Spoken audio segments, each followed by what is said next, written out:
All right. San Francisco 49ers 42, the Chicago Bears 38. Final score last night. People thought that it's the game of the year, according to Twitter. I don't believe that. I think it's the second best game of the year. No matter what anyone says, it's still going to be, you guessed it, the LA Rams versus the Seattle Seahawks for me. Now, the reason why the San Francisco 49ers won the game because they made a couple more plays compared to Chicago Bears, especially on defense with the last 2 minutes of the game. So Chicago Bears, I mean, they're a real good team. They really are. They're doing the things they're supposed to do. And Caleb Williams, last year, his rookie season to the second year, it's a huge difference. I mean, Ben Johnson played a role, just like with New England Patriots. Look at Drake May. You go from Gerard Mayo to Mike Vrabel. So, yeah, and he's in the MVP conversation. So I don't know if he's going to win that one. People think that it's going to be Matthew Stafford. So, yeah, as far as the backlash that NFL is getting due to the flex scheduling, long story short, instead of the San Francisco 49ers hosting the Seattle Seahawks on a Sunday night, which is next Sunday, where the NFC West division crown and the number one seed, home field advantage throughout the playoffs is on the line, they have the Pittsburgh Steelers hosting the Baltimore Ravens. One team is 9-7, the other team is 8-8. I mean, people on Twitter are just clowning them. They're shredding them. They're doing the Hulk Hogan's leg drop on them on the NFL's chest. I mean, it's bad. It's really bad. So, yeah, I don't have a problem with it.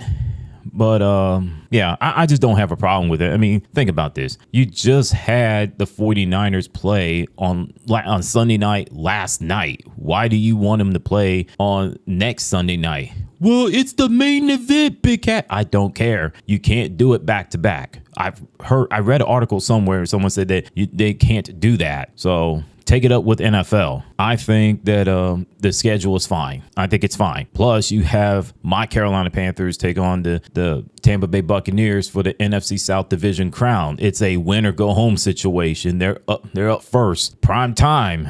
Oh boy. Yes. Carolina Panthers. Prime time game. This is the second time this season. Who would have thought?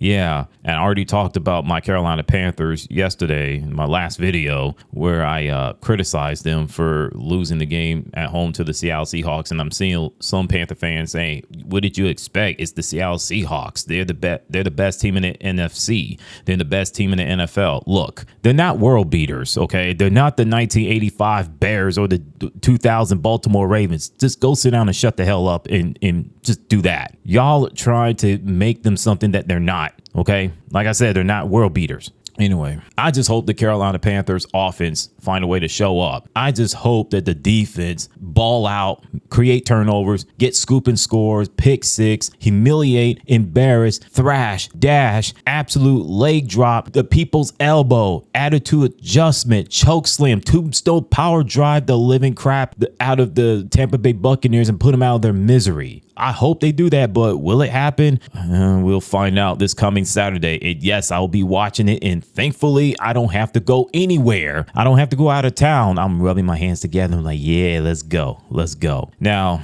before I get on out of here, there's two things that need to go in 2026 and beyond. The term bare minimum and the word ick. Those two things need to go. Not just in dating and relationships. Oh, no. It's in life in general. I find them annoying. Nobody knows what they mean. If any woman says bare minimum, that means they're not asking much. They're people pleasers. They whatever it is, run away because they're going to be a headache. They're going to be hard to deal with. You don't want to tolerate the nonsense. As far as the ick, I haven't heard the word ick or icky since the 1980s. Now it has made a comeback, and it's far worse than ever. So like I said, that needs to go. And with that, with your thoughts on today's videos, I'll be back with more.